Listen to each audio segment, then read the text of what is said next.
Bonsoir à toutes et à tous. C'est un plaisir d'être avec vous. Est-ce que vous m'entendez, s'il vous plaît? Est-ce que ça va pour tout le monde? Je ne vous entends pas. Est-ce que ça va? Oui, ça va. Ok, très bien. Et je vous prie de fermer vos micros, s'il vous plaît. Et vous qui ne parlez pas encore, je vais vous accorder la parole quand même, puisque c'est un cours de débat, un cours de logique et d'argumentation, un cours de technique de plaidoirie. Déjà, je tiens à vous souhaiter la plus cordiale bienvenue à ce cours.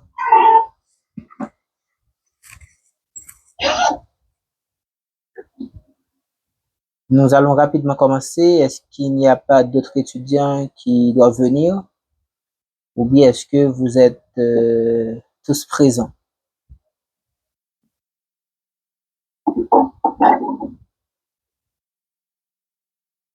Est-ce que ça va? Est-ce que ça va? Est-ce que je peux commencer?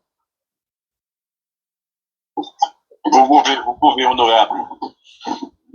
Merci beaucoup.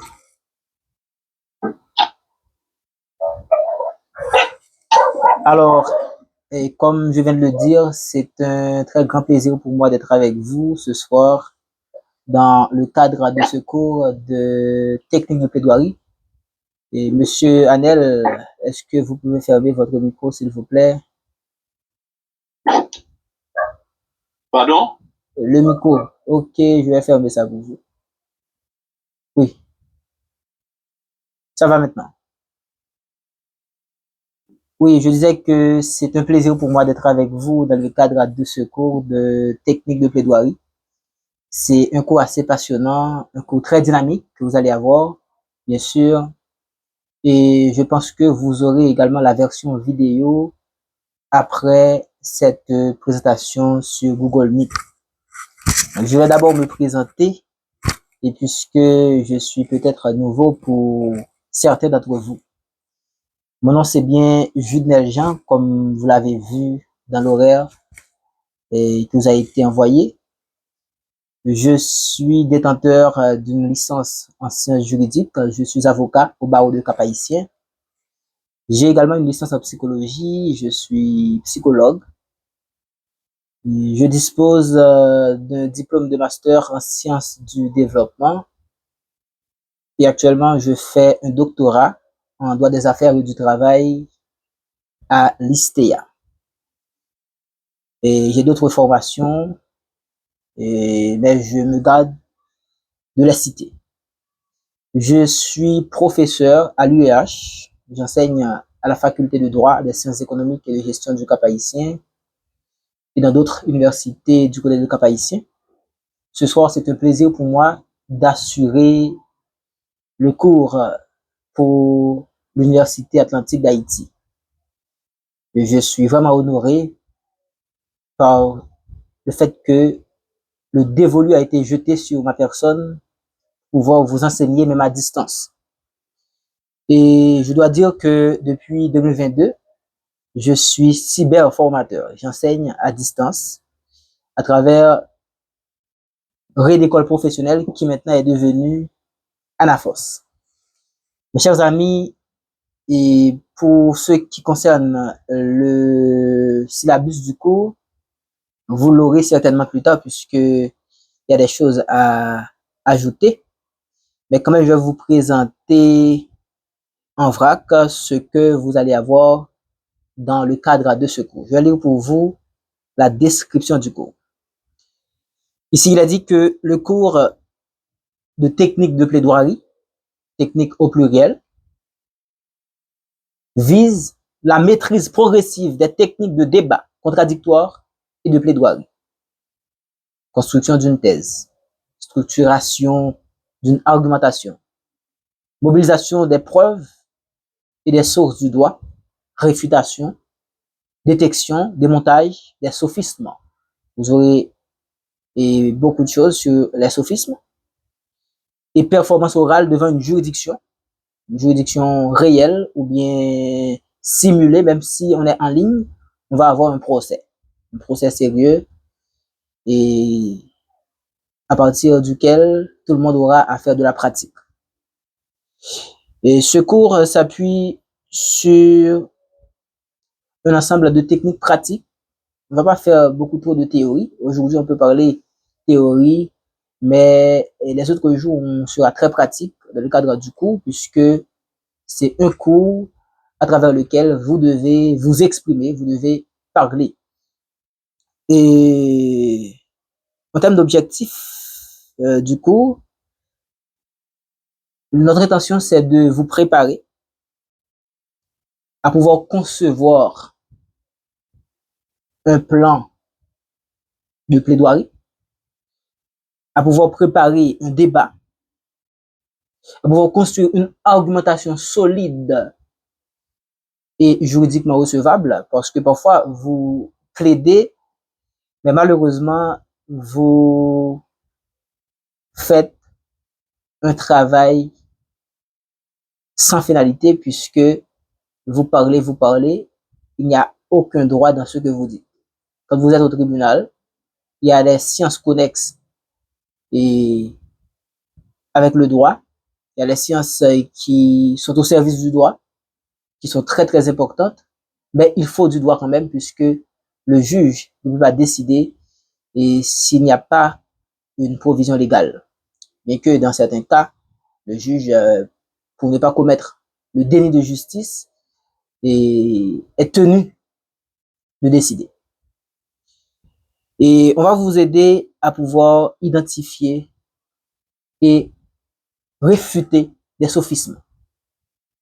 Les sophismes, vous allez les apprendre et vous êtes habitué avec les sophismes, et que ce soit dans vos pratiques quotidiennes, que ce soit à travers les rues. Il y en a qui font du débat, entre guillemets, à travers les rues.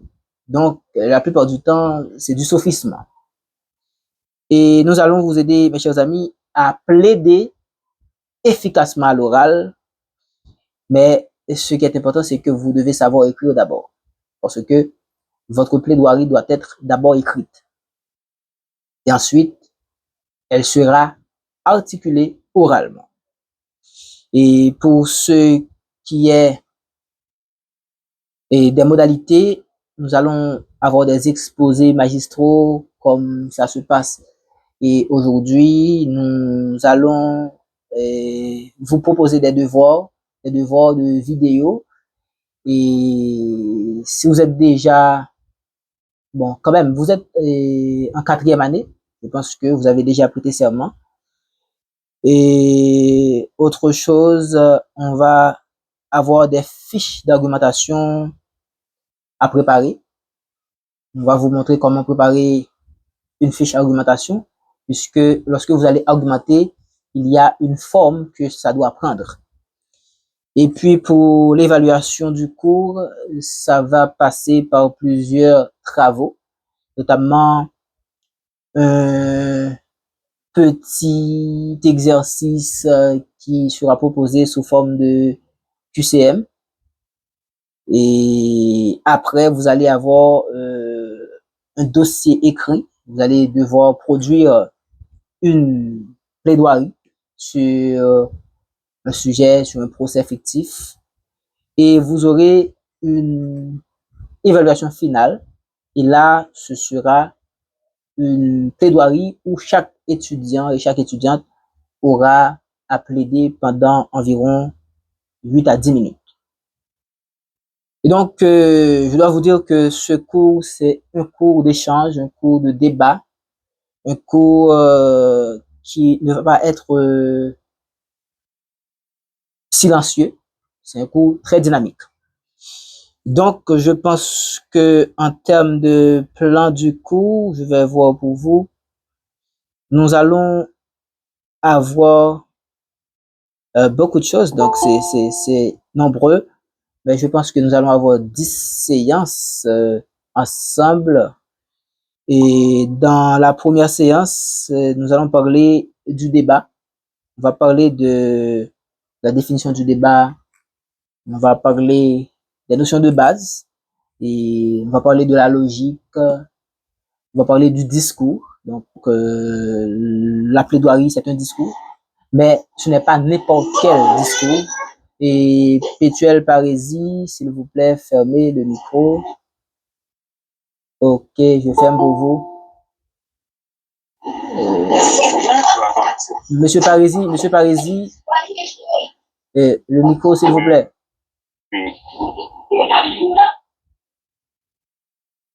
Ok, merci.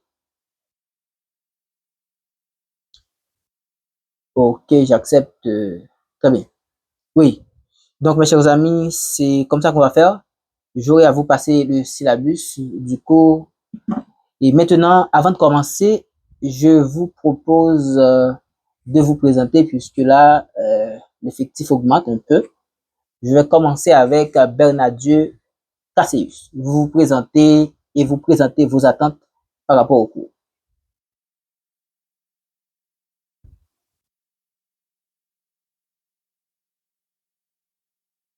Bonsoir à vous, professeurs. Bonsoir à mes collègues.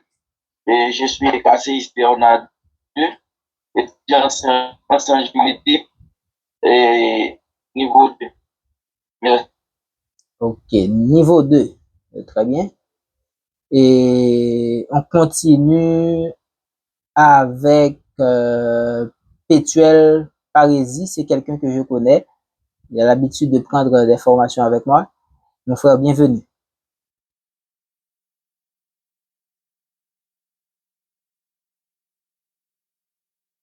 Et Pétuel Parésie, vous pouvez vous présenter. Et est-ce que là, vous voyez mon écran, s'il vous plaît?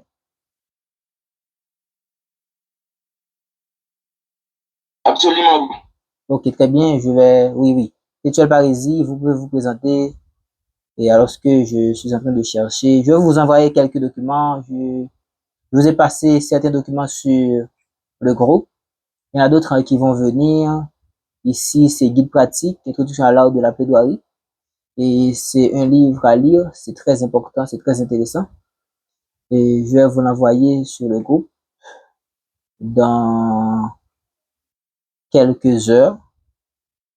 Mais ce soir, on va travailler dans la plaidologie numéro 1. On va parler du débat, tout ça. Mais avant de commencer, on continue avec la présentation.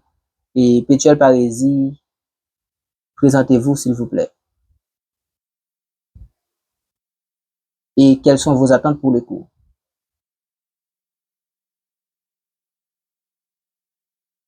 Ok, on continue. Si Pétuel Parésie n'est pas disponible, on continue avec Anel. Je ne vois pas. Anel Timolien. Anel Timolien. Tu te présentes et précises tes attentes par rapport au cours.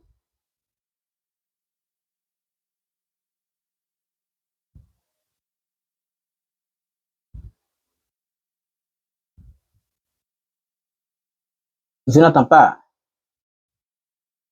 Et ton micro est fermé. Et ton micro est fermé, Timolien.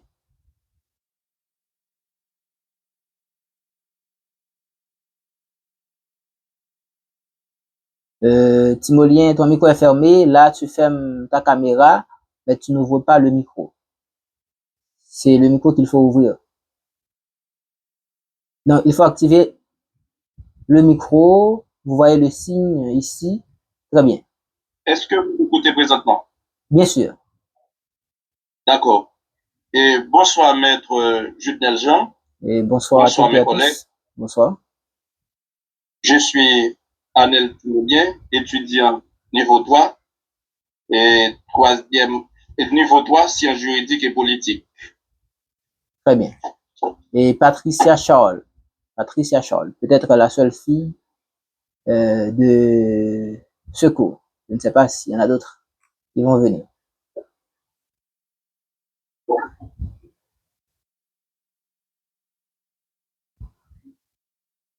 Patricia Charles. Ouais.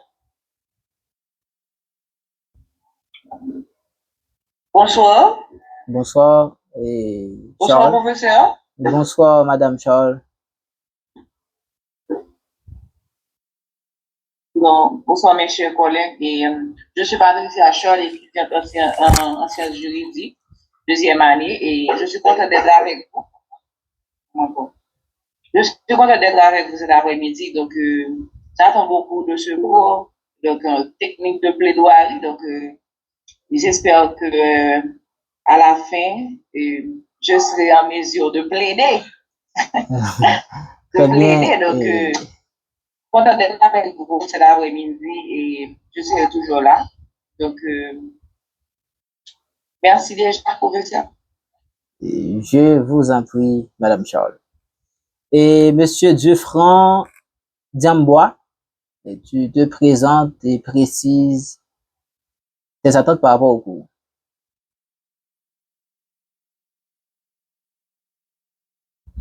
N'oublie pas d'ouvrir le micro avant. Alors, pour ceux qui souhaitent voir le professeur, et vous allez avoir la version vidéo, bon, je vais vous permettre de me voir. Je suis bel et bien disposé pour présenter le cours. Et là, vous pouvez constater que, est-ce que vous me voyez? Est-ce que vous me voyez? Oui. Et je pense que ça va maintenant. Ok.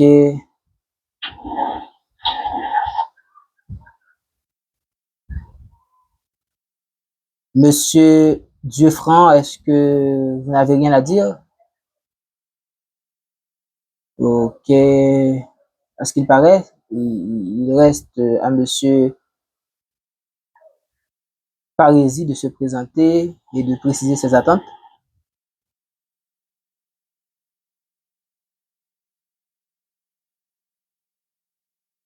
Monsieur Parisi, on vous écoute puisqu'on va commencer rapidement.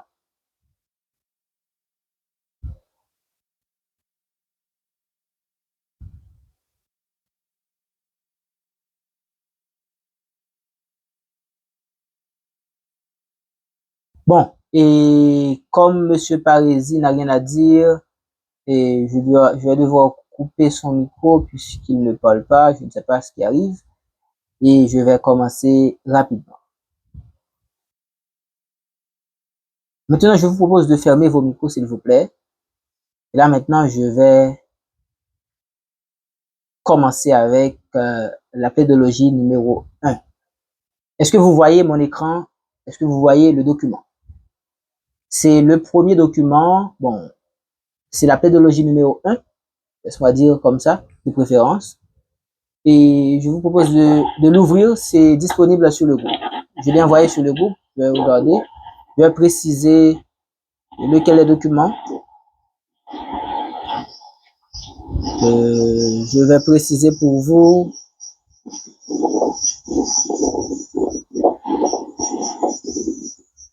Et c'est celui-ci, c'est ce document-là qui fait 48 pages. 48 pages. Et celui-ci. J'écris pour vous sur le groupe.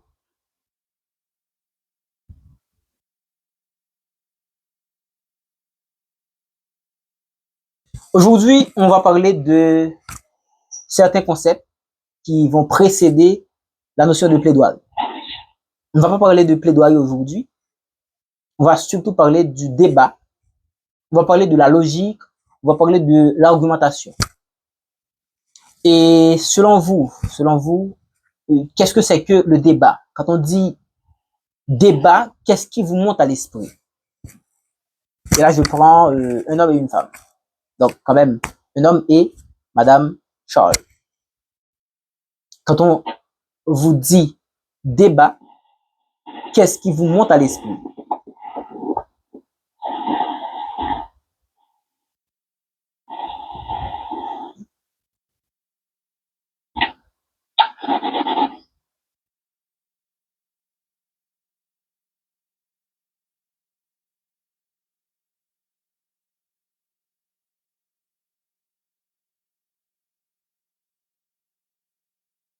Je vous invite à parler, mes chers amis, sinon, ça ne va pas chauffer comme prévu. Donc, c'est un cours qui se veut très dynamique. Ok. Oui, le débat selon vous, c'est quoi? Oui, je vous écoute.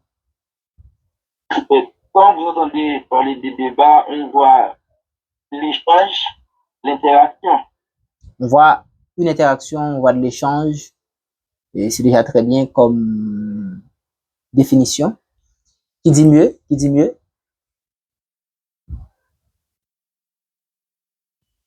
Qui dit mieux?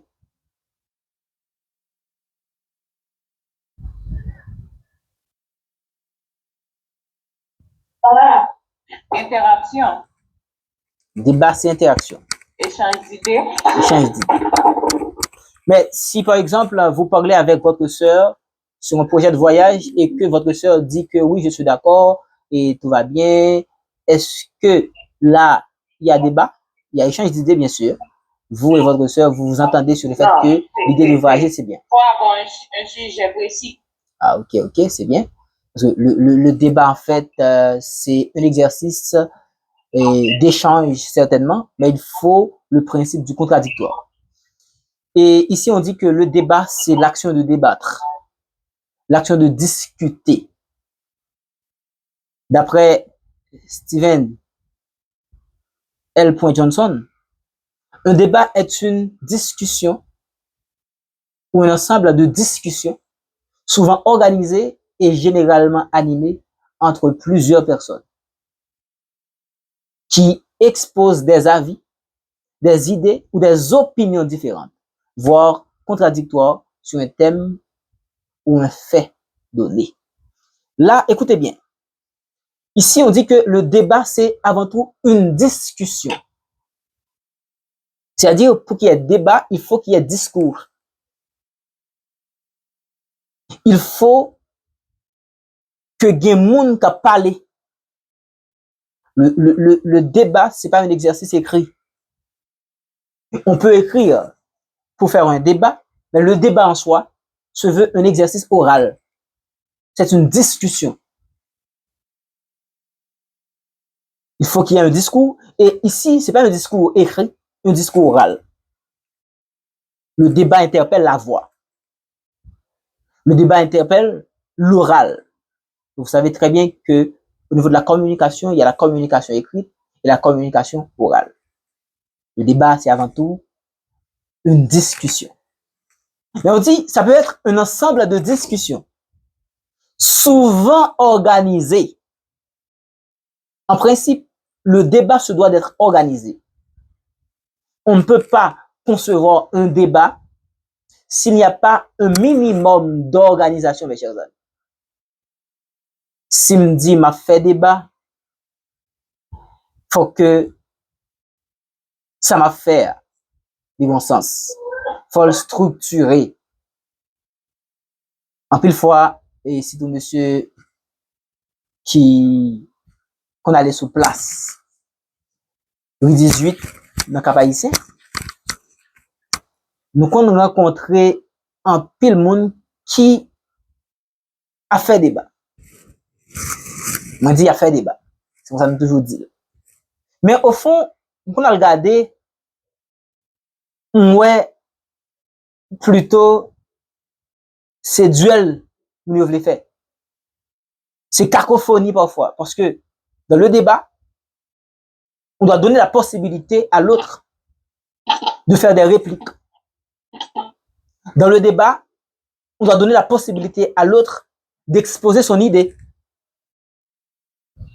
Si on fait débat, ou pas de seulement moun k'ap parler, ou de aussi moun k'ap écouter. N'oubliez que en communication, ce qui est le plus important, c'est mon micro qui est ouvert. Ok. Ce qui est le plus important, c'est apprendre à écouter. Puis grand orateur, c'est pas moun qui pi bien qu'on parler, mais c'est moun qui connaît qui l'est pour parler. C'est moun qui connaît qui l'est pour écouter. Donc le débat est avant tout un exercice d'écoute. C'est pas seulement le fait de parler, de discourir, mais c'est surtout d'écouter l'autre, puisque le débat s'organise autour d'avis contraires, d'idées et d'opinions différentes. C'est ce qui est dit ici. On dit les avis, les idées ou les opinions sont différentes, voire contradictoires. Ça veut dire que je ne vais pas toujours avoir à être apprécié par mon adversaire, par la personne avec qui je parle, par la personne, avec la personne et par la personne qui constitue mon opposé. Donc, il va toujours y avoir quelque chose à soulever. Il va toujours y avoir quelque chose à détruire dans ce que je dis. L'autre va chercher les points faibles de ce que je dis. Et moi, quand j'écoute l'autre, je dois écouter pour comprendre. Et après avoir compris, je vais répondre. Je ne dois pas écouter pour répondre. Quand j'écoute pour répondre, je peux ne pas saisir le sens de ce que dit l'autre. Et ça va arriver que on sera mal informé. Et en principe, quand on est mal informé, on ne peut s'empêcher de mal raisonner. Mes chers amis, c'est fondamental de le dire. Le débat, c'est un exercice d'échange entre plusieurs personnes sur des idées contradictoires. Mais ça peut se faire sur un thème ou tout simplement sur un fait donné. On peut vous donner un thème, par exemple, on vous invite à défendre une idée.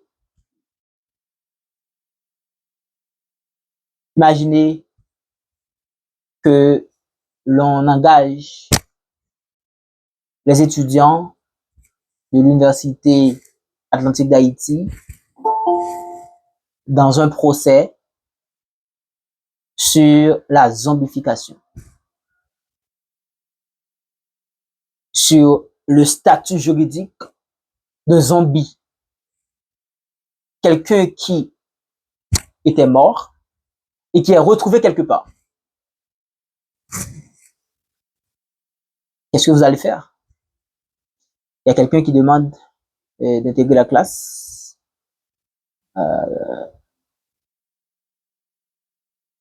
Ok. Oui. Qu'est-ce que vous allez faire? On vous invite à participer dans un procès dans lequel on vous demande de défendre les intérêts de quelqu'un qui était mort et qui est retrouvé quelque part. Tout le monde connaît le mort, mais il y a un monde qui semble avec elle. Ou bien il y a lui. Qu'est-ce que vous allez faire? Ça peut être une situation qui engageait deux groupes et qui venait avec des idées contradictoires. Le principe qu'on connaît dans le débat, c'est que le débat est réglementé. Depuis, me dit débat, une structure. Alors, dans le temps, ce qui arrivait, c'est que, au départ, débat, mais la parole, tout simplement, c'est gagné une fonction sacrée. Pas seulement pour m'exprimer en tant que monde, mais c'est pour me défendre, moi. Vous pouvez voir cette image ici. Dans le temps, vous qui faites déjà le droit pénal général, on vous a dit que au départ, il y avait une question de représailles. C'était le principe chien manger chien, œil pour œil, dent pour dent. Frapper ma frappe, coup pour coup. Donc, c'était la violence qui était, qui régnait. Mais avec le temps, on commençait à donner à la science la place. Mais dans cette histoire, ce qu'on ne vous a pas dit, c'est que il fut un temps, les gens se défendaient par leur discours. Donc, débat est venu jouer un rôle côté que si vous bagay qui passait, au lieu de défense et pas de légitime défense, pas de violence, pas de réplique, sous forme duel, je peux m'exprimer pour expliquer ce qui est arrivé. Je peux m'exprimer pour dire, voilà comment ça s'est passé. Mais c'est avec le temps que la notion de débat prend plusieurs formes. Et on va retrouver la rhétorique comme un élément principal que tout bon orateur doit maîtriser. Parce que monde qui était plus valorisé de la Rome antique, surtout, c'est des gens qui te parler. C'est des gens qui te gagnent la parole facile, gens qui les a parlé, te fait moun rassembler. Par exemple, ce que vous voyez là, c'est quelqu'un qui parle, mais vous pouvez constater que il y a un ensemble de personnes qui écoutent. Devant, derrière, il y a un monde qui a écouté. Eh bien, c'est une façon de nous dire que ici, le débat, même quand ça évolue en termes de sens, en termes de structure, en termes de méthodologie, parce que je ne veux dire là, le regard des débats, ça fait l'autre standard. Donc, quand vous regardez sous les réseaux sociaux, on peut gagner des débats qui sont organisés. En Afrique, on regarde ça en pile, en France également, côté que tout candidat là, tout débatteur là, il y a un sujet qui est sous plateau. Il y a un monde qui va défendre le pour, tout comme un monde qui va défendre le contre. Mais ce qui est important, c'est que moun qui a gagné, c'est moun qui gagne plus bon argument.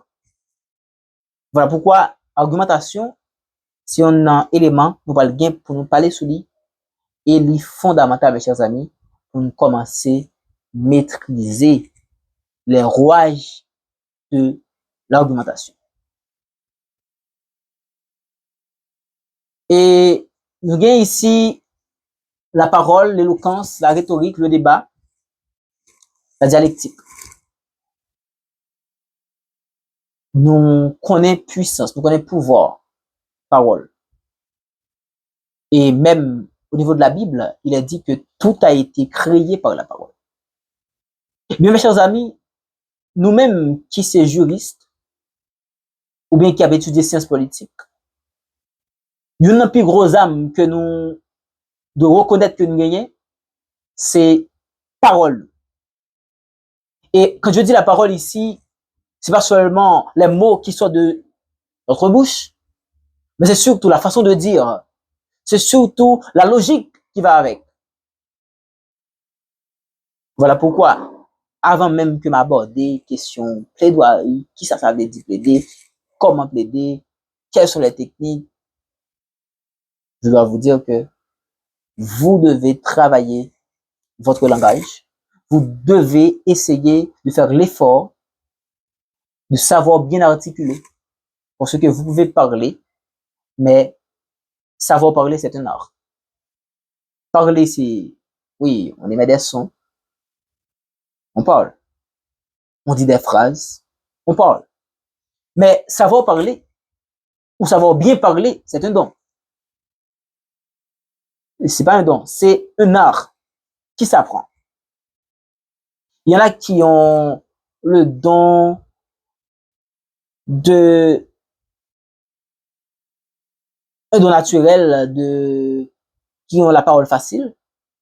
Cependant, les techniques de communication, elles s'apprennent.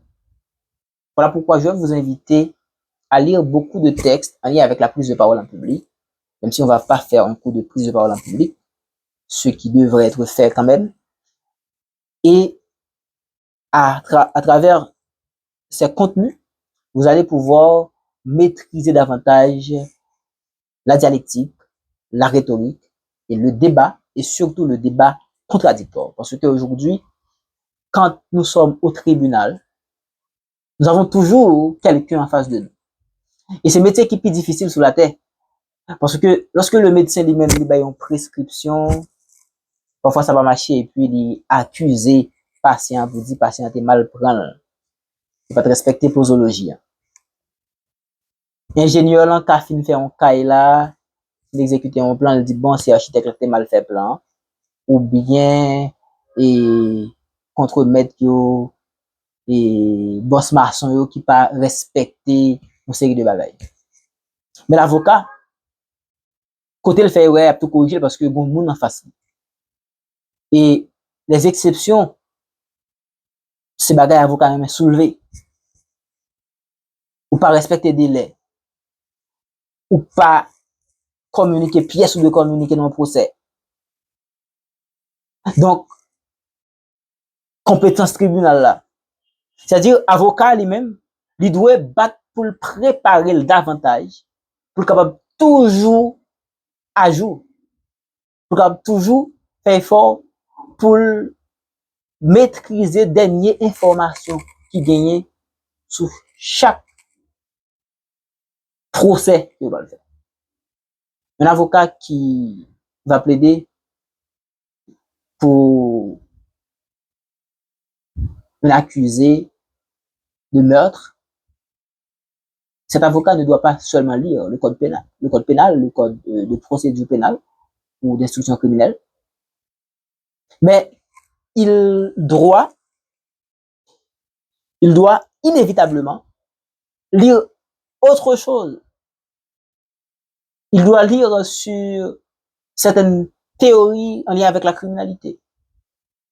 Il doit lire beaucoup de choses sur les théories de la personnalité. Parce qu'il y en a qui ont un trouble de personnalité, qui sont latents, ou un trouble qui est latent. Et à partir de ce problème au niveau de la personnalité, la personne peut commettre une infraction et que ce qui est à la base de cette infraction, c'est ce trouble. Mais l'avocat doit pouvoir exprimer tout ça au procès par devant le juge. Mes chers amis, ce qui nous intéresse aujourd'hui, c'est de comprendre que nous sommes des gens qui devons prendre la parole très souvent. Et voilà pourquoi nous devons maîtriser ce qu'on appelle l'éloquence. Ici, on dit l'éloquence, c'est l'art de bien parler, de bien dire. C'est l'aptitude à s'exprimer avec aisance. C'est aussi la capacité d'émouvoir, de persuader. L'orateur éloquent utilise de la verve et c'est faire preuve d'une chaleur d'imagination, de la prononciation de son discours ou sa prise de parole. L'éloquence, mes chers amis, c'est âme, un juriste, un bon avocat. Voilà pourquoi chaque jour, vous et moi, nous devons travailler notre éloquence. Je dis vous et moi, là-dedans tout. Nous devons faire effort pour que chaque jour qui a passé, n'avait plus performant, plus convaincant. On dit que l'éloquence, c'est celui qui s'exprime et c'est l'aptitude à s'exprimer avec aisance. Mais pour s'exprimer avec aisance, il faut lire. Pour s'exprimer avec aisance, il faut faire des exercices qui nous permettent de pouvoir bien prononcer les mots. Mais c'est aussi cette capacité d'émouvoir. Il y a Cicéron qui dit que un bon discours doit remplir l'une ou l'autre de ces trois fonctions. Instruire, ou docere en latin, plaire, ou delectare en latin, émouvoir, ou movere en latin. Quand vous parlez en tant que juriste, en tant qu'avocat, vous devez apporter des informations nouvelles. Vous devez instruire le public. Vous devez instruire le magistrat. Ah bon? Lorsque vous plaidez et puis vous dit honorable magistrat, je ne sais pas si vous êtes informé de ce dernier article qui parle de la présomption d'innocence. Et cet article est rédigé par tel auteur et vous faites l'étalage de cet article. Là, c'est pas où qu'a parlé. Non seulement bien prononcer mots, mais ou dit bagay qui consistant, vous apporter de l'information. Ici, c'est instruire. Mais pour être éloquent, il faut aussi savoir plaire. Parfois, il faut apporter du plaisir dans ce que vous dites. Il faut apporter du plaisir dans ce que vous faites. Il faut du plaisir. Lorsque vous avez à prononcer un discours, ça doit vous plaire et ça doit plaire aux autres. Et pour finir, c'est émouvoir. Émouvoir ici, c'est toucher les émotions de chaque personne. Toucher les émotions de chaque personne. Il faut être capable de faire ça. Il faut être capable de toucher les émotions de chaque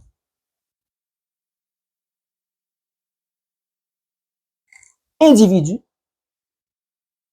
au niveau de l'Assemblée, puisque il est dit en principe que le public est constitué ou est composé des personnes sur lesquelles vous avez à exercer votre influence en tant qu'orateur. Je reprends. Le public est constitué des personnes sur lesquelles l'orateur est appelé à exercer son influence. À chaque fois, on pourra le plaider. Dites tout que moun qui va l'écouter mieux, collège magistrat qui va l'écouter mieux, juré qui va l'écouter mieux, magistrat qui va l'écouter maintenant, lui-même, c'est une cible d'influence. Moi, doit exercer influence sur lui. Moi là, pour m'exercer influence sur magistrat, sous peut-être jury, sous ensemble de juges, dépendamment si on a un cours d'appel, parce que là c'est pour seul monde qui va le juger. On doit exercer influence sous avocat parti adversaire.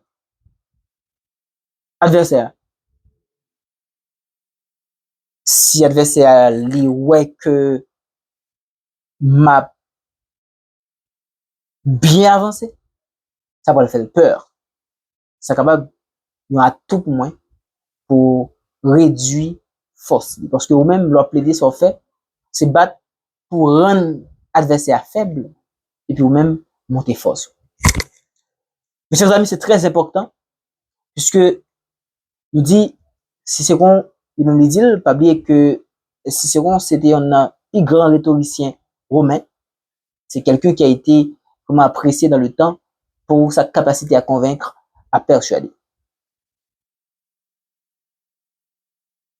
Il a dit ici que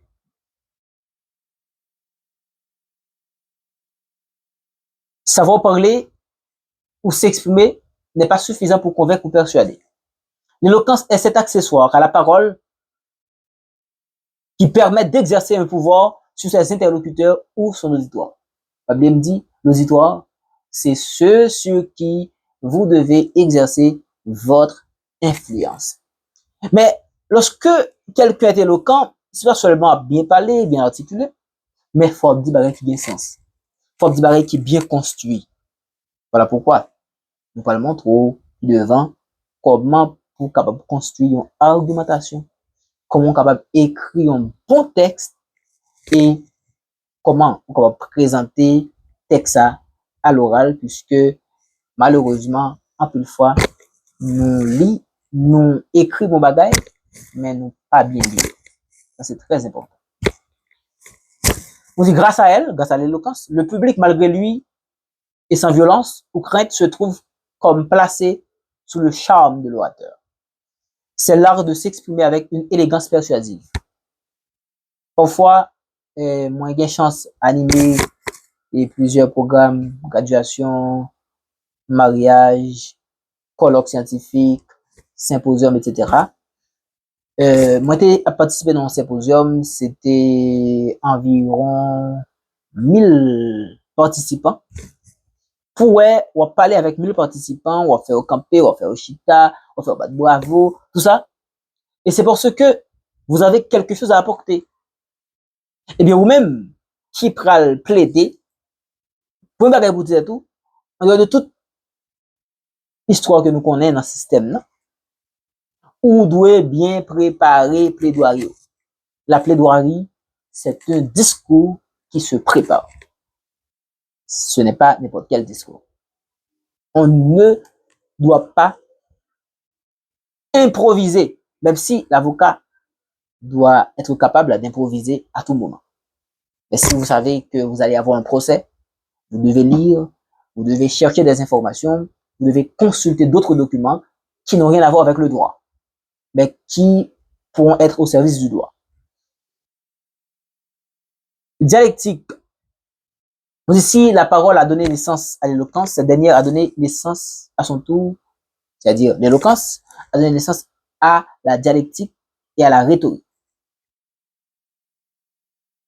Et on va voir ce qu'est la dialectique.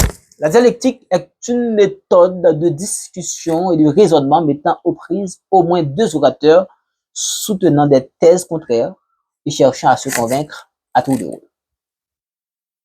Ça, nous capable de une forme de débat. Deux moun a parlé sur un même bagaille, mais avec des opinions contraires.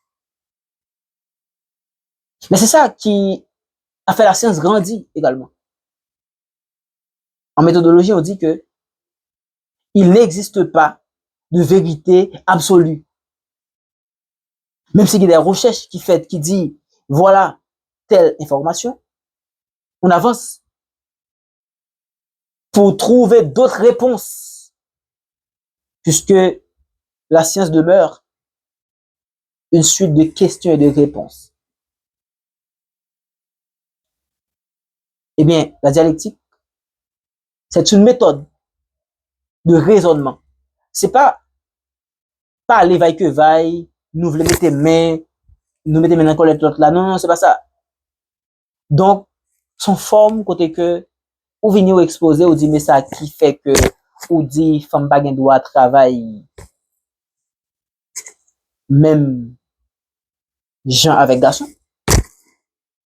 Ou fin parler montrer que femme biologiquement façon constituée une série de mouvements la privée, une série de travail il pas qu'à faire.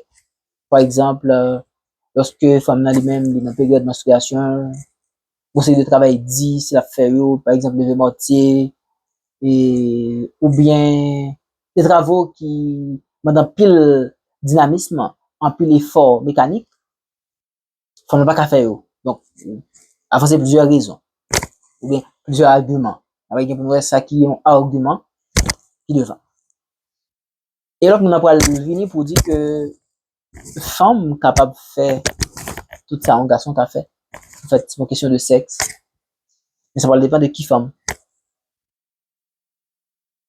Quand venir avec des exemples pour montrer que une femme qui vivre règle, par exemple, et période menstruation, sans douleur, sans gros problème. Donc, on série de l'effort, on a toujours pas fait dans le moment ça, pour éviter, sans couler trop, tout ça. Mais ça veut dire, pas faire travail là. Tout comme un garçon, lui même capable de faire un travail, et puis, il arrive que c'est pas bien. Donc, à considérer ça comme une période côté que, mon lui-même, il pas opérationnel, totalement, mais pas invalidant. C'est-à-dire, le cas travail.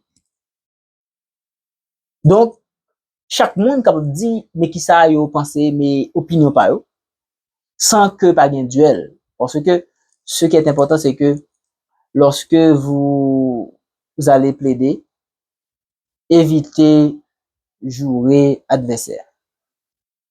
En plus fois, en plus l'avocat qui a tendance à faire ça, il commence à plaider, il dit bon, ou même son petit jeune, etc. Ben, ça va, à peine nous finir, à peine nous finir, à peine nous paraître, tout ça.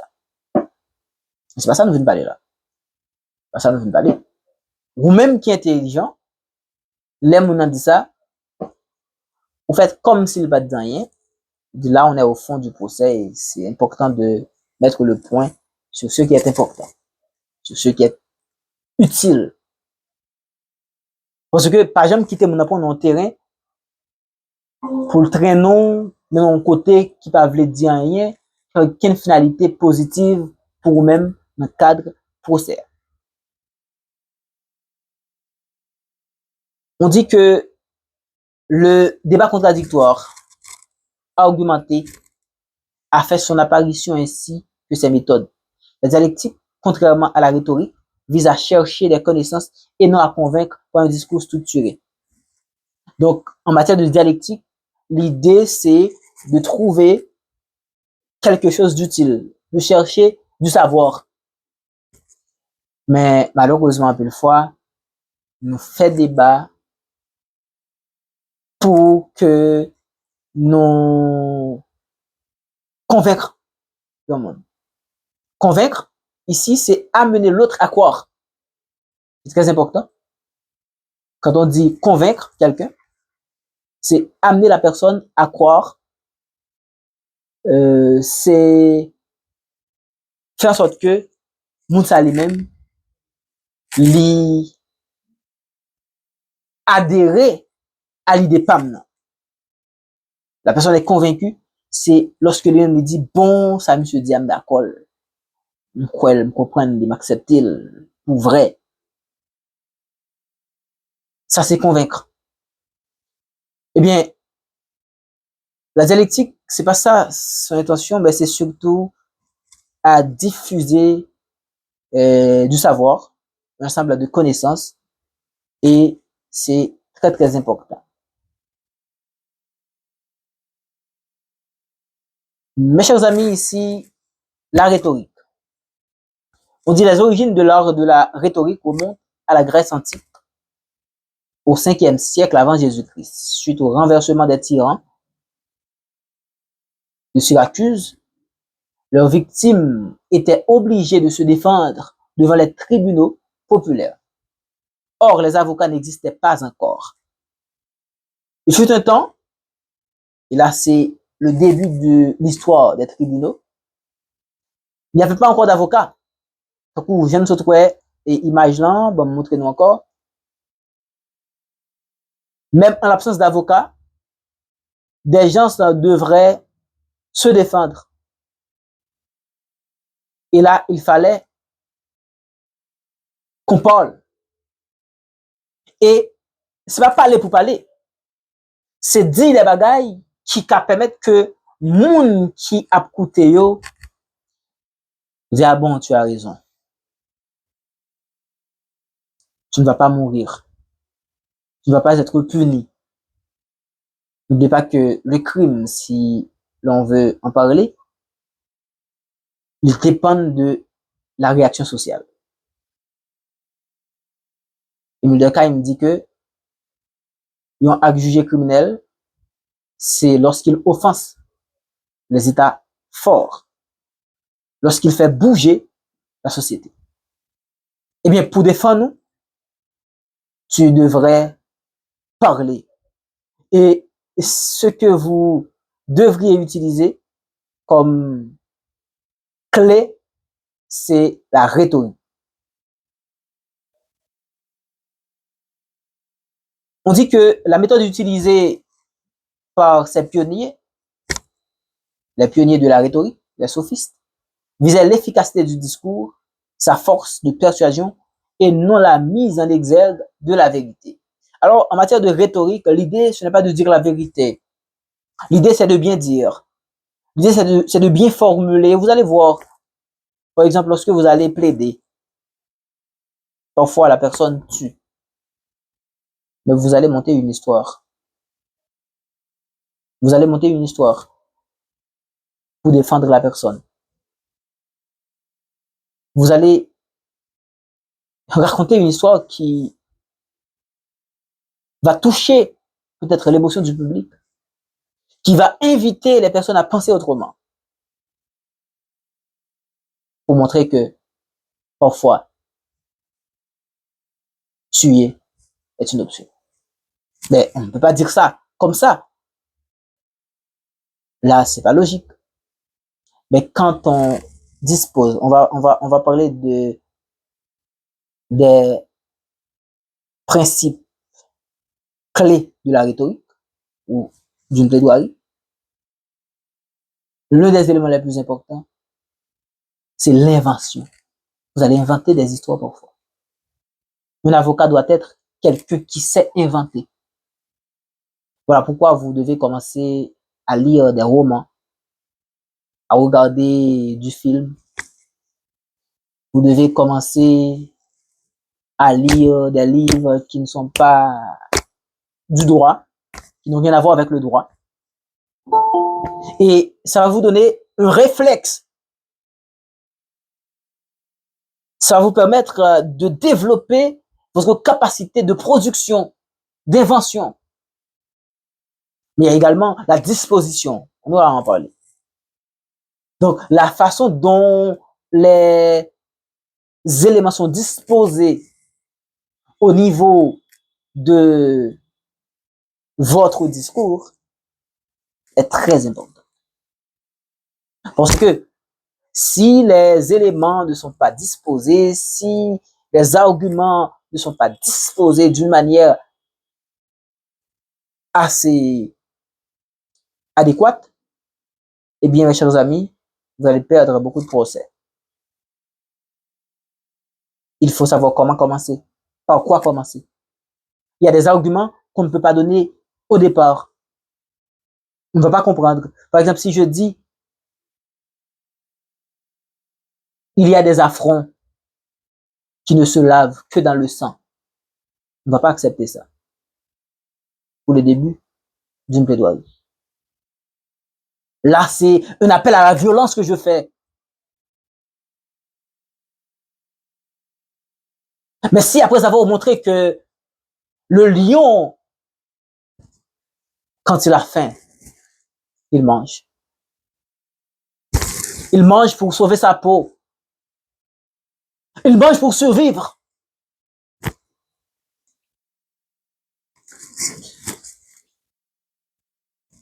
Lui, le roi des animaux, parfois il sauve des autres. Il sauve d'autres animaux. Mais parfois il mange. Je commence à instaurer dans la tête du magistrat quelque chose qui n'a rien à voir avec le procès. M'a joué sous tête magistrat pour me faire le bagaille autrement. Avant de montrer que client pas dans tes gêné, faut me rallonger histoire pour me montrer toute bête gêné modé. Avant m'établir un état de nécessité. Avant m'établir et ce que je pourrais appeler la légitime défense. Bon, c'est de bagaille faut me dire. Je ne vais pas commencer à me dire légitime défense, non. Il faut les faits. Et les faits doivent être bien disposés. Donc la rhétorique, mes chers amis, c'est pas surtout de chercher à dire la vérité, mais c'est de produire un discours efficace, persuasif, avec force, de savoir dire, de savoir bien dire. Et c'est ce qui est important pour les rhétoriciens. Est-ce que jusque-là, ça va?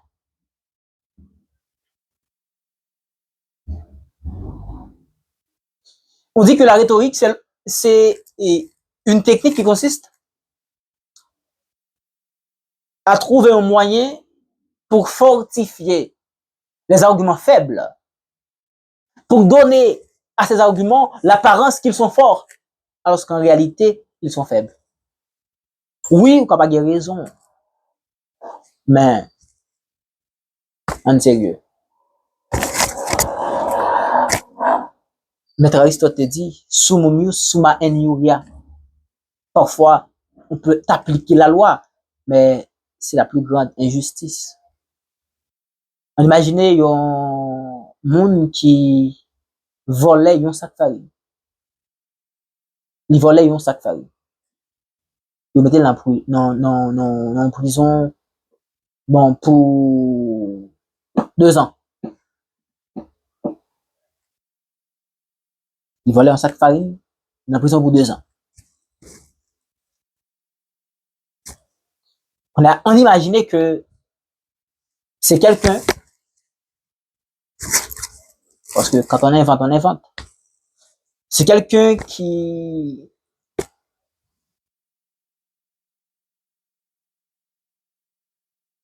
pour le moment, trouvé dans une situation qui critique, qui a travail. Il était un employé qui était excellent. Jalousie fait que, un coup doit être fait, ni piégé, le mettre dehors. Li dehors, l'économie était tellement faible parce que salarié pas qu'on riche. Salarié pas qu'on bien cob. On dit c'est un sale air. Un sale air. Donc, sale air qui on bali, hein, le salaire, ça disparaît, ça dissipe, c'est un air. Ça s'envole. Les prêtons petit cob, là, font petit business. Petit business a commencé à marcher. Mais Haïtien tellement un crédit, il crase le là, mais. Mes chers amis. Le bon matin levé, il a calculé ça pour le faire pour journée. Et c'est alors que madame n'a tombé par les oreilles. Et où vaut rien ça? Hein? Vaut rien ça, sans honte ça. Qui l'est au fond bagaille. Bon, du coup, citoyen levé, là, chercher, côté la vie fait quoi? On n'a pas tous la même moralité. Les vont côté, ouais, il y a débarqué quelques farines. Il m'a donné un petit job. Il dit non, il mon assez, nous pas besoin de mon encore. Il a fait honte. Déception. Après déception, ça, chance. Ou bien d'événement, bah, on est. Monsieur oublié un sac farine. Monsieur, allez. Les amis, ils prennent. Ils prennent. Et si nous bité, ils prennent vers 6 heures du soir. Après 6 heures, c'est vol de nuit. Vol de nuit, c'est un crime. Et le crime est puni sévèrement comme infraction de haut degré. Le juge a décidé de condamner sévèrement pour avoir commis une infraction criminelle. Maintenant, qu'est-ce que vous allez dire en tant qu'avocat? Vous pouvez défendre facilement cette personne. Démontrer au juge que ça pourrait arriver à n'importe qui. Dépendamment de notre niveau de morale. Parce que c'est l'instinct de survie. Il y a, dans l'éthique, ce qu'on appelle les normes. Et les normes peuvent être juridiques, les normes légales. Les normes peuvent aussi être morales. Du point de vue moral, je comprends que cette personne a pris la chose d'autrui. Mais du point de vue moral, c'est quelqu'un qui essaie de défendre sa famille. Le pain quotidien est sacré. Quelqu'un qui ne peut pas prendre soin de sa famille n'existe pas en tant que père de famille. C'est quelqu'un qui est soucieux de sa famille, qui veut jouer son rôle de père, de mari. Il se sacrifie. Mais pourquoi condamner quelqu'un qui se sacrifie pour sa famille? De l'autre côté, on dit que c'est un voleur. Mais de votre côté, vous allez dire, c'est un père responsable. C'est quelqu'un qui prend soin de sa famille, qui a le souci de protection de la famille. Mais c'est ça même le but de la rhétorique. Même si peut-être votre argument est un peu faible, vous allez maquiller cet argument pour le rendre fort. Ce n'est pas une question de vérité. Je ne dis pas que vous allez mentir. Mais la vérité est différente de la vérité judiciaire.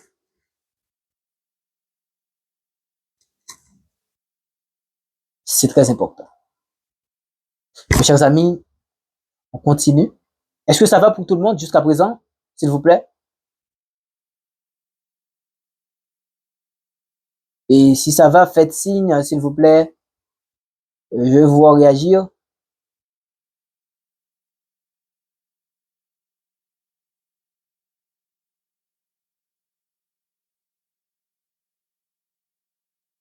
Est-ce que vous voyez toujours mon écran? Ok, ok. Très bien, très bien, très bien. On continue.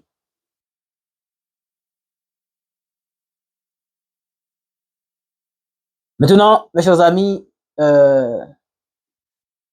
voyons l'importance du débat. Là, on est en train de faire une analyse conceptuelle autour des éléments clés, des points saillants de l'argumentation juridique de la plaidoirie. On dit ici, le débat est motivé, préparé, chronométré, réglé, documenté. Il n'existe pas de débat sans préparation. Les débatteurs sont tenus de faire des recherches. Ça dit nous ça. Pas qu'à dire moi le plaider sans pas préparer. Bon, ça peut arriver que nous plaider sans pas préparer en réalité. Les préparations étaient faites au préalable. Par exemple, dernièrement, et gain affaires correctionnelles dans tribunal de première instance au Cap. Bon, sans attendre, on nous appelle et nous plaider. Oui, c'était un correctionnel spécial. Donc, on doit toujours être prêt à défendre les intérêts et les droits comme des clients, comme on l'a dit dans la prestation de serment. C'est très important. Mais ce qui est important pour vous, ce qui est fondamental à retenir, c'est que le débat, c'est que la plaidoirie est motivée. Il faut qu'il y ait un motif pour lequel on s'engage dans un débat. Mais s'il y a un motif, il y a un cas, il y a un sujet, il y a un fait, je dois me préparer. Et il y a un principe en prise de parole en public qui dit que pour être prêt, il faut se préparer. Si vous ne vous préparez pas, vous n'allez pas être prêt. Et c'est un principe. Pour être prêt, il faut se préparer. Le débat est chronométré. Quand vous parlez, peut-être dans les tribunaux, vous n'allez pas avoir 10 minutes, 15 minutes pour plaider. C'est à votre intention.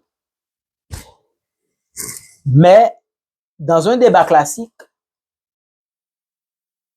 votre discours est chronométré. Parce que Vous ne pouvez pas avoir 10 minutes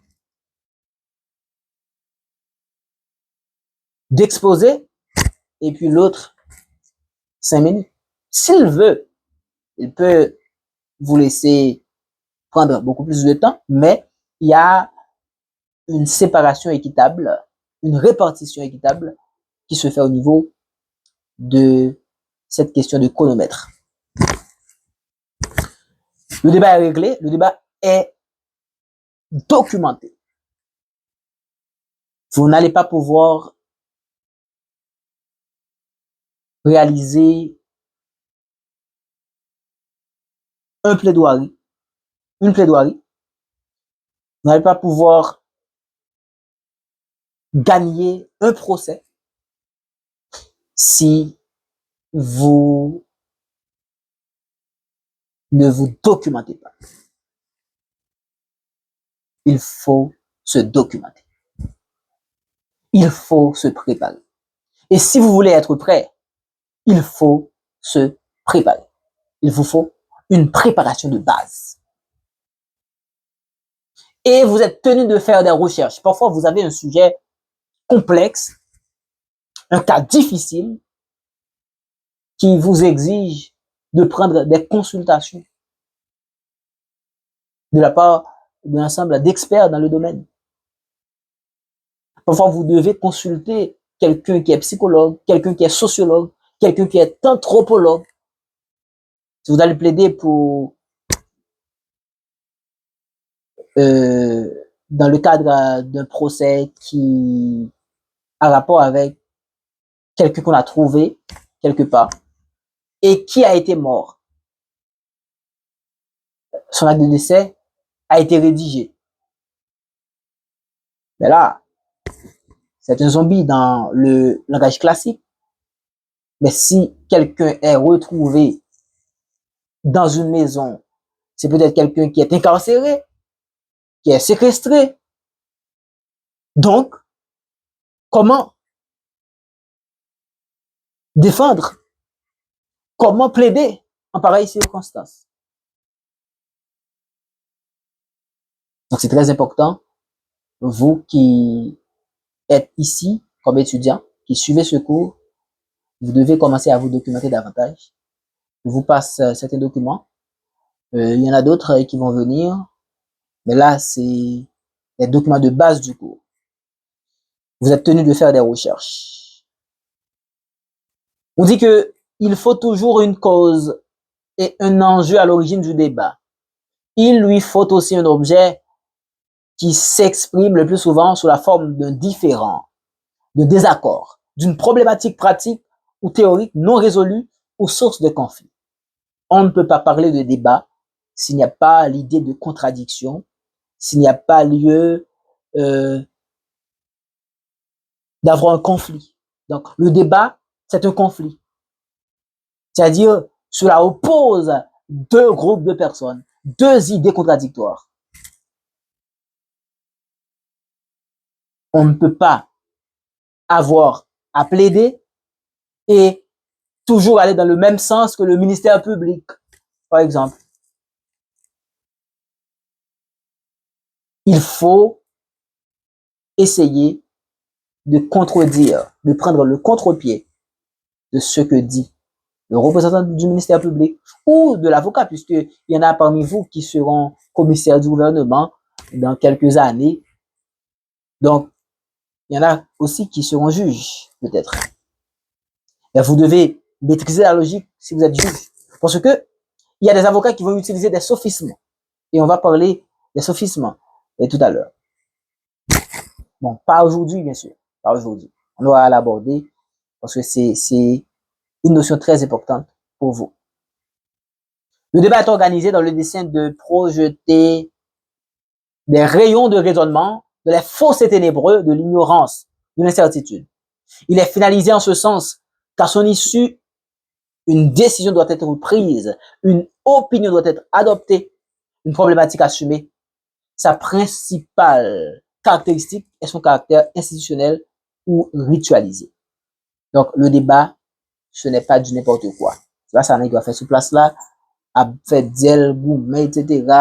et parfois ils ont joué l'autre, tout ça, mais c'est surtout l'autre bagaille. L'autre bagaille, c'est l'autre réalité. Le débat est institutionnalisé et le débat, son but, c'est de produire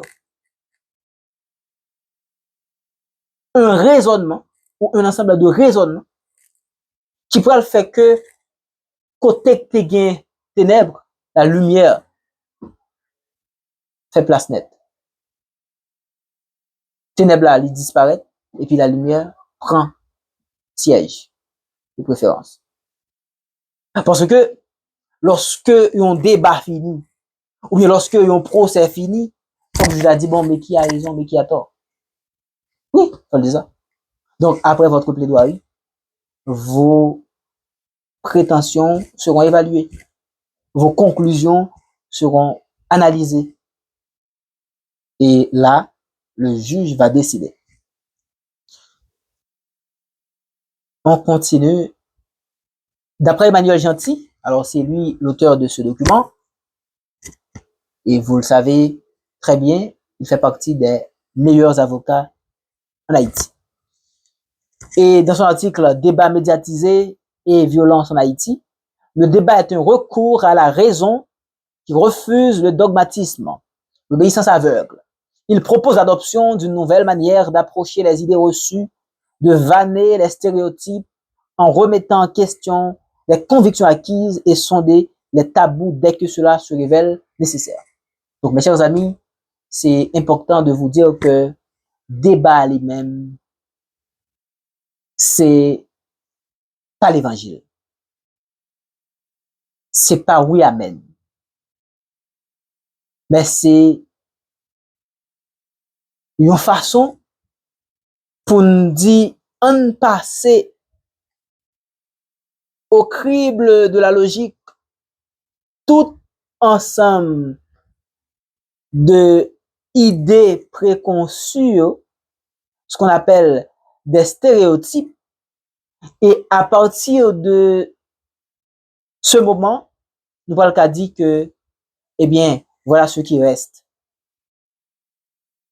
Nous qu'on tamiser sable, nous qu'on fait jus, nous purée oranges là, eh bien, jus oranges là descendent dans le récipient, m'a arrêté.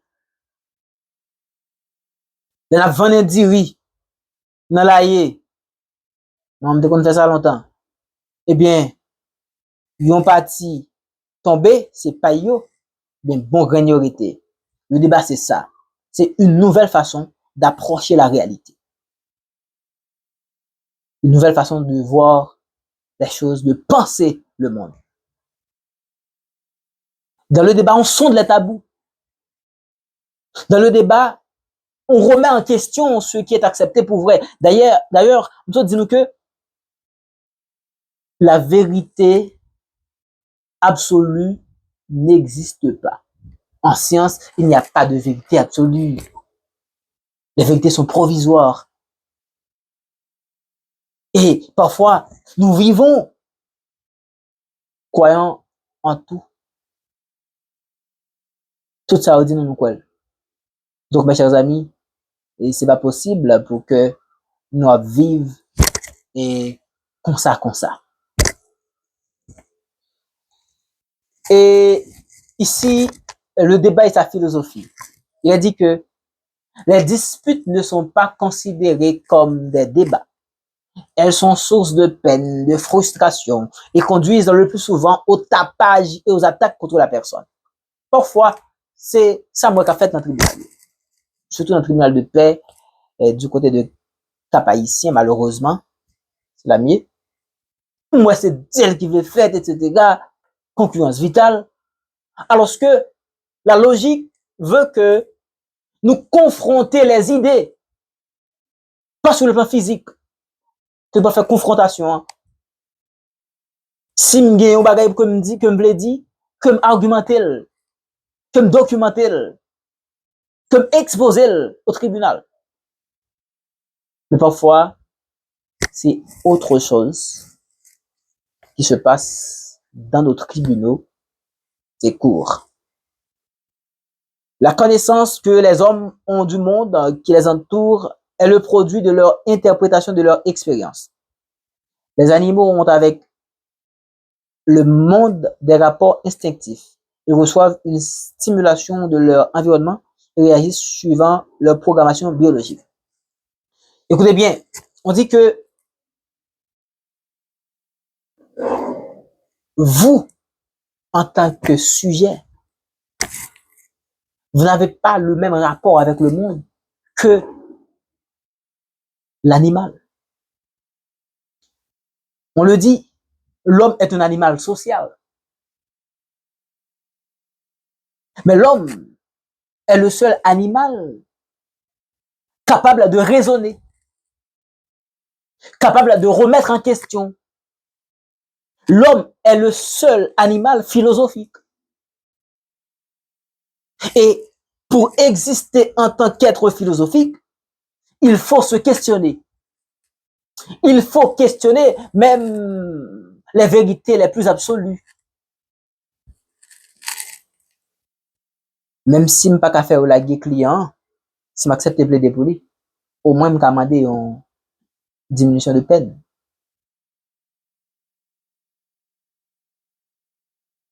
Tout le monde a droit à un avocat. Si vous pas accepter de plaider pour le monde, pas de problème avec ça. Mais si vous acceptez de plaider, plaider. L'idée, c'est pas toujours de dire non, il n'a pas fait ça. Bon, pas obligé de mentir. Mais on regarde les circonstances dans lesquelles, on regarde comment cet individu, il a grandi. De quelles circonstances a-t-il grandi?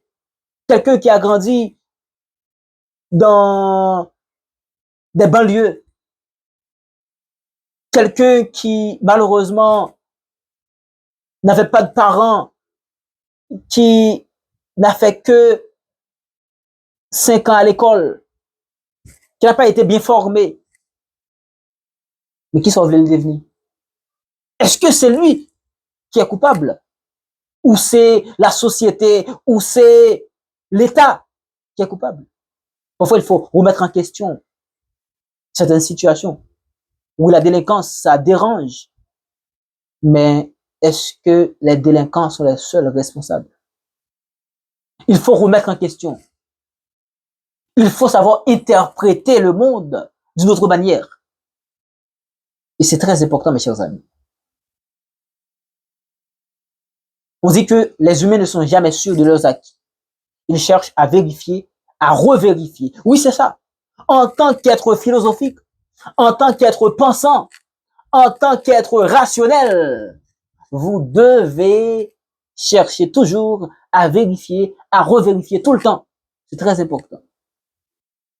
Et on dit ici, pour interagir avec le monde qui les entoure, les êtres humains élaborent d'abord leurs expériences par les mots qu'ils utilisent pour décrire ce monde.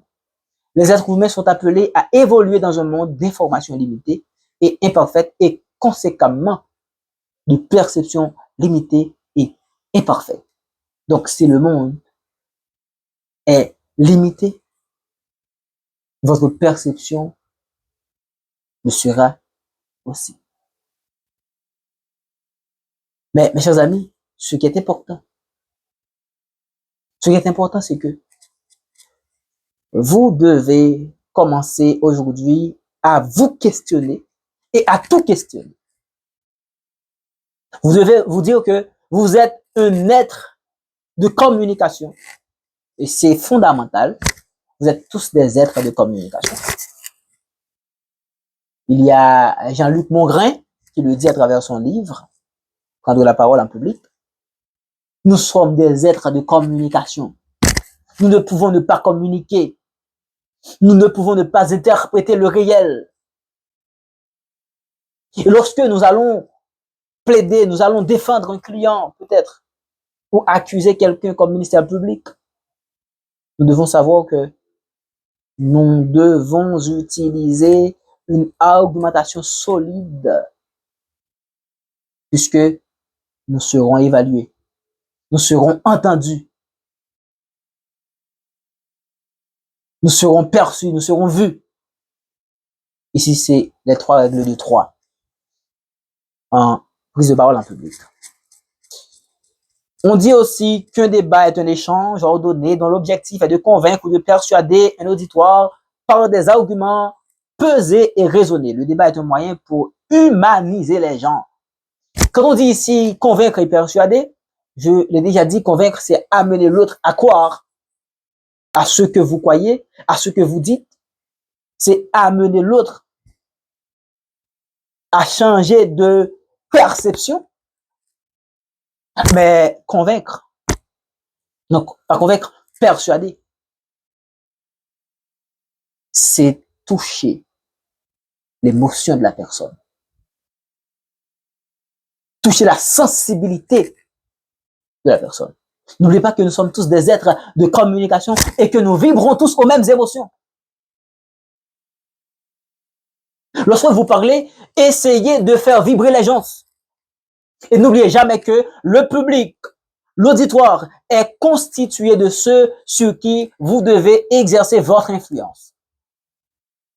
Et pour ce faire, vous allez devoir utiliser un langage clair. Vous allez devoir utiliser une argumentation solide. Mes chers étudiants, c'est important de le comprendre.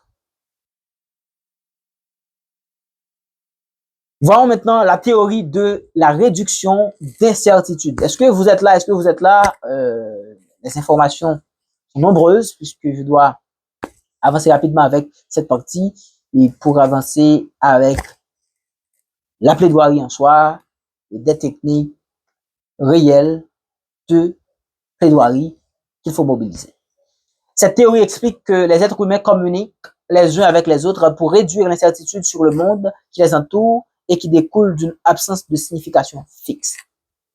Les êtres humains cherchent toujours à se montrer positivement. Les êtres humains cherchent toujours à réduire toute forme d'incertitude, toute forme de problème qui pourrait surgir. Donc, lorsque vous êtes au prétoire et que vous allez défendre quelqu'un, n'oubliez jamais de rappeler certains faits saillants au magistrat. Parce que le magistrat ne connaît pas la situation. Il faut, au niveau des débats généraux, j'espère que vous allez comprendre, quand je dis débats généraux, c'est là que vous allez faire votre plaidoirie. Vous devez expliquer au magistrat, voilà comment ça s'est passé. Je me rappelle quand j'étais en 4e année juridique, lorsque j'étudiais le droit, dans le cadre d'un procès fictif, et j'étais avocat en face du ministère public et j'ai dit les propos que voici. À entendre le discours de la représentante du ministère public, c'est une fille, je croyais raconter le mythe de Prométhée. C'est une façon pour dire au tribunal que ce discours est un récit fabriqué de toutes pièces, qui n'a rien à voir avec la teneur des faits en débat. Non seulement il s'agit d'une histoire, mais il semble aussi que le ministère public n'a pas été en salle d'audience lors de la déposition des témoins. Mesdames et messieurs les jurés, il n'est pas donné à l'homme le pouvoir de juger, mais à Dieu. Là où vous êtes placés, vous représentez Dieu. Attention à l'erreur. Et pour ne pas sombrer dans l'incertain, dans le doute et dans l'imparfait, écartez-vous du réquisitoire non sérieux du ministère public pour vous accrocher à la juste version des faits que je vais vous présenter. Et j'ai commencé à présenter la juste version des faits. Là, vous démasquez les propos du ministère public au niveau de l'intention, de l'intime conviction qui est en train d'être formée par les membres du jury et vous fait gol. ou bon sou yo pi facile. Faut expliquer magistrat comment ba la passé. Parce que parfois, tout le monde a dit comment le passer dans l'intérêt. Faut dire dans l'intérêt tordre. Donc, mes chers amis, n'a pas campé la pour asseoir, parce que il est 9 heures. Et si il y a une question à écouter nous, pour me répondre, m'a campé vidéo et m'a partagé avec nous. Et dans demain, si Dieu le veut, bien sûr, ou bien asseoir, si nous est fini, parce que nous avons d'autres travaux à réaliser ce soir. Merci et c'était un plaisir. T'as parlé toujours, mais temps très important pour moi là, pour me gérer le bagage que je gérer. Merci beaucoup. Je vous attends pour les questions.